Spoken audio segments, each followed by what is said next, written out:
Now, the world over, a new normal has emerged for eating out, from screens separating guests at a table to plastic cubicles for diners. Restaurants and cafes across the world are experimenting with new ways to serve people during this pandemic. Let's take a look.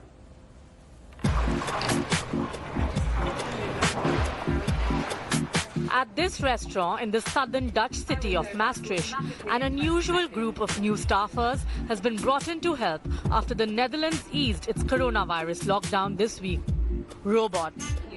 A robotic trio of waiters named Amy, Aker and James roll back and forth from the bar at the Asian fusion restaurant, handing out drinks and lessening the number of trips that human staff need to make through the restaurant. Each robot has a simple humanoid figure, including arms to hold serving trays. Simple displays on their faces show a smile or occasionally a frown. I don't know, in a movie, Matrix, I don't know, it's weird, really weird. Yeah, it's a kind of a weird situation. And yeah, in my opinion, I don't know why everyone is getting crazy about this, but yeah, in my opinion, it's not like this dangerous, this virus, but I don't know, that's my opinion. So. Cafes and restaurants have reopened along the Champs-Élysées in Paris, with enlarged terraces on the avenue's white pavements. For now, only outdoor seating is allowed. Waiters wear masks and greet regular customers with elbow bumps. There are habits you adopt when you take the menu, put down the ice bucket, clear the table, lay it again. You wear a mask, wash your hands. They're not very complicated things, but you have to do them again and again. Belgian restaurants are also set to open from 8th of June. With social distancing rules difficult to apply in smaller bars and restaurants, some have decided to turn to plexiglass or plastic screens to protect both the customers and the staff. Installed on bar counters or between restaurant tables, owners hope these will reassure customers. Alors, je suis pas médecin. Je ne suis pas infectiologue non plus. I'm not a doctor or an infectious diseases specialist, but I think it's a good way. When you can't respect social distancing, which is a crucial element, then these plexiglass panels allow people to get closer to each other while avoiding the virus to get too much near you. Le virus qui ne vous côtoie pas. No contact, plastic screens, and in some cases, robots as a waiter. Eating out will never be the same again. Bureau Report, India Today. My colleague Chaiti Narula spoke with restaurant owners about new SOPs being in place now for restaurants that will open up to service.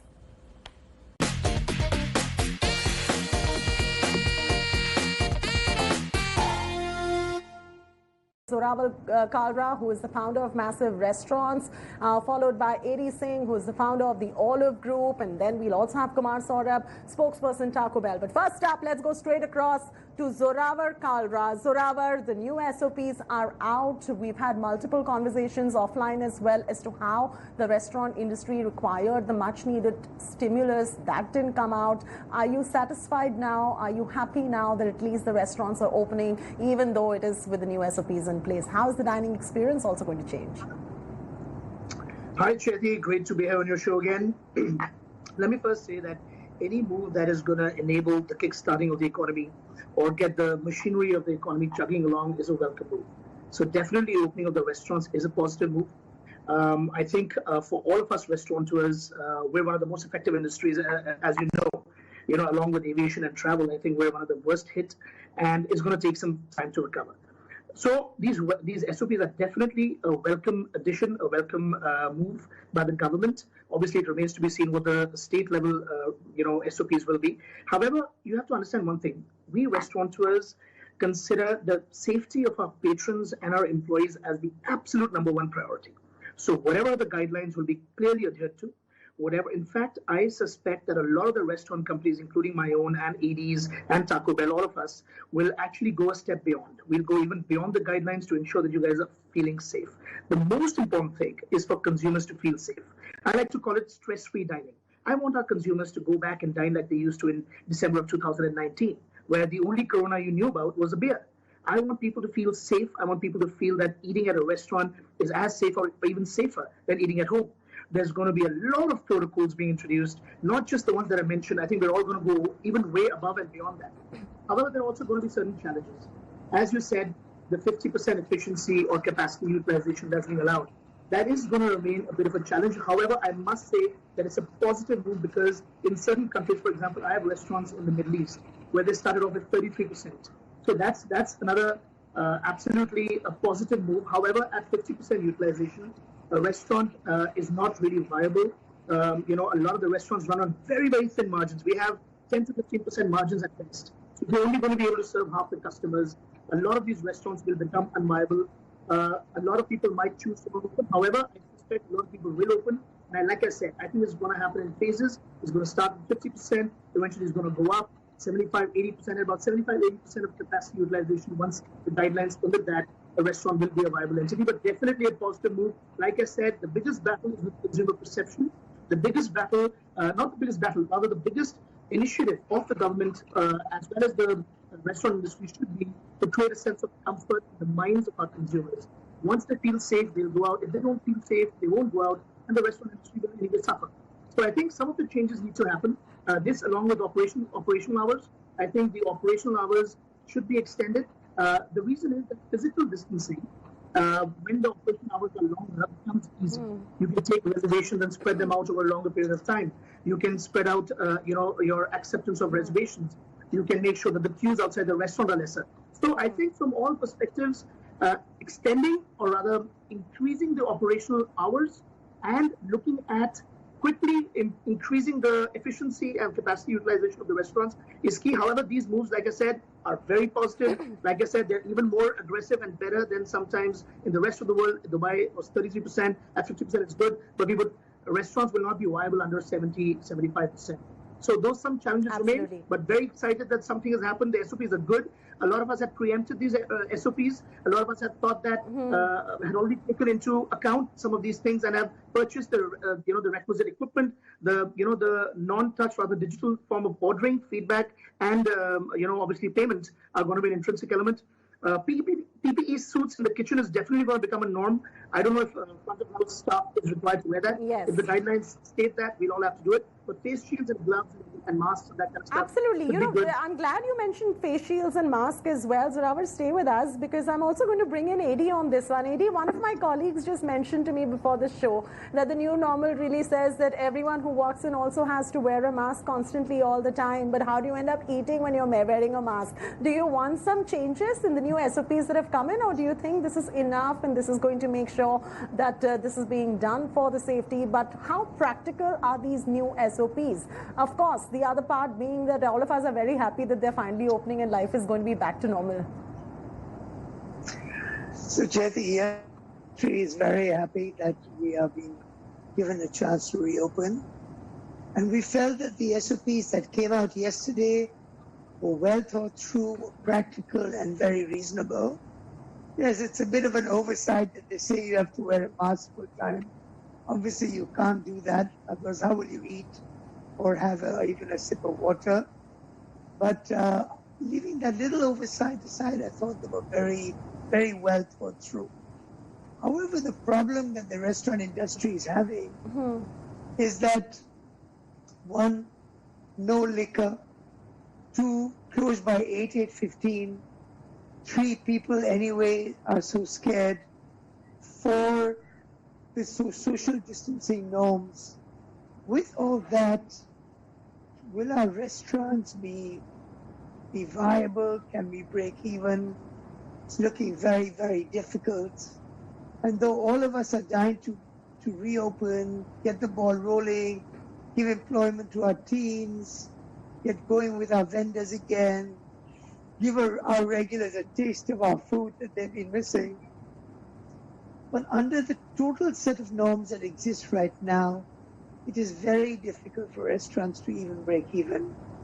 And so our group has 31 places.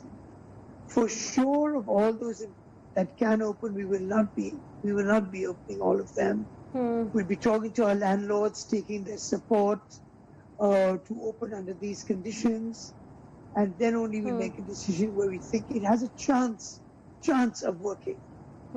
Yesterday was positive. the previous steps on liquor, I feel, are unnecessary. Liquor shops are open. Home delivery is allowed in most states. So what is the harm in that? Anyway, there are rules on social distancing. Whether somebody wants to sit on a table, have a glass of wine with their pasta or not, what difference does that make? Yes. So I think the liquor rule is unrealistic and should go soon. I think the curfew makes it very difficult for the restaurant industry as well. Obviously, we're not experts on law and order, and the government has a right to see that. For us, it doesn't seem that it's necessary. It makes it very hard. And as Zorawar said, if it is there, then certainly, allow much better use of outdoor seating. Right. Once it's lifted, allow places to stay open later. So to spread any sort of crowd, if that's going to come, spread them out. Right. It's interesting you mentioned this, Adi, because restaurants like yours, your chain or Zorawar's chain, all of these chains are going to float very well. There will be no problem breaking even because you all are massive chains with being market leaders as well. The worry is coming in for the smaller restaurants. Do you, Zorawar, see the smaller ones, which are those ad hoc ones, few and far between? Are they completely going to be wiped out, or will there be some consolidation that is going to be coming in? How do you see the restaurant sector overall pan out with the new normal and after the lockdown, the kind of losses that one has to go through? And I just want to add, you all contribute 3% to the GDP of the country. Correct. Not just 3% of the GDP, we're also the second highest employer of human capital in India after agriculture. We employ 73 lakh, 7.3 million people, and that's just directly. There are a lot of ancillary agencies and industries such as entertainment, such as liquor companies, such as vendors, distributors that add several million more people to the corpus. So a lot of jobs are at stake. We are an important industry. I think it's also important to understand that we are the primary form of entertainment for Indians in the whole country. We are 40 times larger than Bollywood. Indians spend a higher percentage of gross disposable income on eating out as compared to any other form of entertainment. So it's an important thing, and especially after the toughness, the mental difficulties people have faced during the lockdown, it's important for restaurants to get their due credit. However, you did say that companies like mine and ADs are perhaps aloof to the current scenario. Very much the opposite. Even companies like ours, in fact, the bigger the corpus of restaurants and the bigger the network you have, the bigger the difficulties, the more wages to pay, the more landlords to battle. One of the key problems we're going to face is rentals. That's why it was our humble submission to the authorities to declare a force majeure for the period of the lockdown so that there are no rents due. Right now, a lot of us are having problems dealing with landlords who are making us pay rent even for when the restaurants were shut. And that is, imagine a restaurant that has no business, has all fixed costs still remaining. It's a death knell. It's literally, it's a collapse situation. It's an existential crisis. So I think it's important to understand it's not just the small ones, but even the big ones that are going to face a huge problem. The new normal, the biggest battle will be, like I said earlier, is going to be with consumer sentiment. The most important thing is for people to feel safe, because if they don't start going out, our revenues will never recover.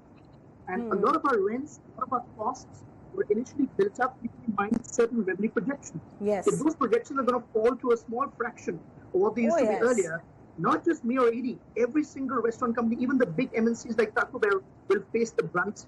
And I think it will be a difficult and challenging time ahead. So the problem, definitely, my heart goes out to the mom and pop shop. And you mentioned about the consumer behavior, which is going to be changing as well. And I'm going to come to AD in just a bit on the consumer behavior front as well. Zorawar, also continue to stay with us. I just want to tell our viewers one thing. Hotels as well are all set to open from coming Monday. And if you're visiting one of them, then you have to know these fresh guidelines that have been issued by the Ministry of Health. The entry to the hotels will be allowed for only those who are wearing masks, and hotel authorities have been asked to put sanitizers, thermal screening at the entrance. All luggage also will have to be disinfected before taking into the room. The guests will have to provide the history of their travel and medical condition. Guests will also have to sanitize hands before and after filling out the relevant forms as well. AD, coming to you now, Zorawar made a very interesting point about how the consumer behavior is going to change with all of these new SOPs that are coming in. And of course, they've been through a lot with this coronavirus crisis. How would you ensure that the consumers who are coming into the Olive Group of hotels, any of your 31 restaurants completely end up feeling safe? It's, you know, so many SOPs coming out for hotels as well, so many forms being filled up, but that is not going to be applicable for restaurants. The restaurants will now have to make the consumer feel safe. So let me say, firstly, all of us in the restaurant industry are very hopeful about a few basic things. One is that man is a social animal. We love to go out to see and be seen. We want to meet our friends and our families. We want to let our hair down, enjoy a nice meal, a glass of wine. It gives us a very necessary balance to our life. And we are all hopeful that that will continue even now, despite their fears, etc. People like Zorawar, myself, and some of the other big brands you've had on the show before, we've worked hard on all our practices to build up credibility. And we imagine that there's already a high level of comfort with the consumer with the brands that we have. Of course, all of us and our teams are working even harder to put into place all the steps, all the systems, all the processes, all the equipment that is required to give customers as safe an experience as possible. But along with that, we're also working hard to make sure the experience is as good as it ever was, so that when they do come back, they'll get the experiences that they've been missing, and hopefully that should help not only our industry to rebound, but go a step towards helping employment, go a step towards helping the economy come back on track. Right. So, Zorawar, you know, one other thing that I picked up from the SOPs that have just come out is that disposable paper towels are going to be the new normal now. How does the fine dining experience change with disposable paper towels and tissue napkins all over the place? So what do you sense? Is the fine dining experience also going to go through a paradigm shift? Of course, QSR can manage with all of that, but what about fine dining? And you're the king of fine dining, may I add. No, thank you so much for your compliment. You know, I think, like we said, and this term has been used to death, but the new normal is going to make us all a little bit more resilient, a little bit more accepting, a little bit more tolerant. I think, without a doubt, a true fine dining experience should involve great cutlery, fine crockery, and, you know, very high levels of high contact service. All of these things for the immediate future will become a thing of the past. I think all of us will have to just learn to live with it. And I think human beings, in the sense, you know, they always use this term, jaan hai to jahan hai. So I think if you have to use a paper towel once in a while, I think it's not going to kill you. And yes, it will mar the experience to some extent. Will it dilute the experience? Probably a little bit. But like I said, this is not something that's going to go on forever. Soon we will get over it. Soon there'll be a cure. There'll be a vaccine, XYZ, whatever will happen. Humans are social at a DNA level. For us to go out and engage with each other, for us to go and meet with our dear and loved and dear ones, is more important than you know, a fine napkin. In fact, we're at our restaurants probably even going to use disposable crockery and cutlery in the beginning. And we've seen this across the world. Some of the top restaurants, for example, in Singapore, I've been studying because they opened fairly early.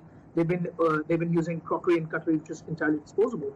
Noma, which has been the world's #1 restaurant for so many years, has become a burger joint and only serves in paper in tissues. So I think it's something that we all have to kind of live with for some time. I feel these norms will eventually get eased. I feel that some of the fear psychosis, which is, in my opinion, at a bit of times irrational and over-exaggerated, will die down and will get diluted down.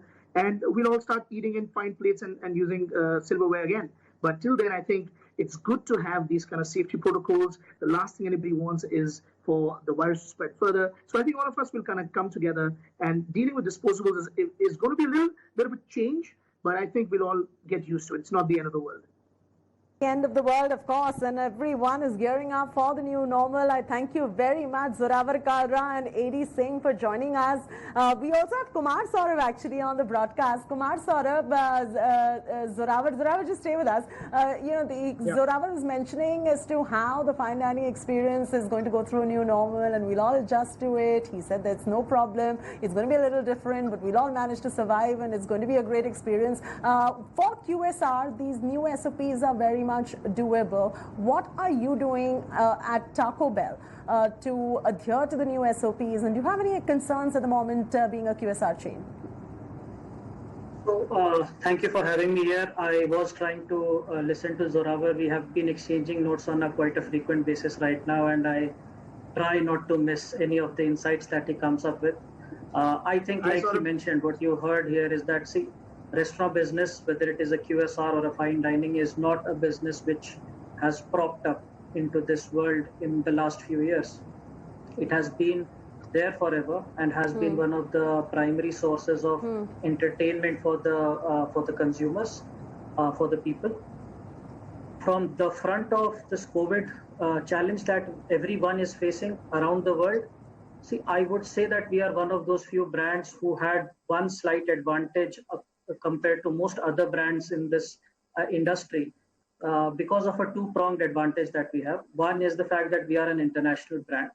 Given the global proportions of this pandemic, which hit across the world, we very quickly had learnings across from the entire franchise community of Taco Bell, and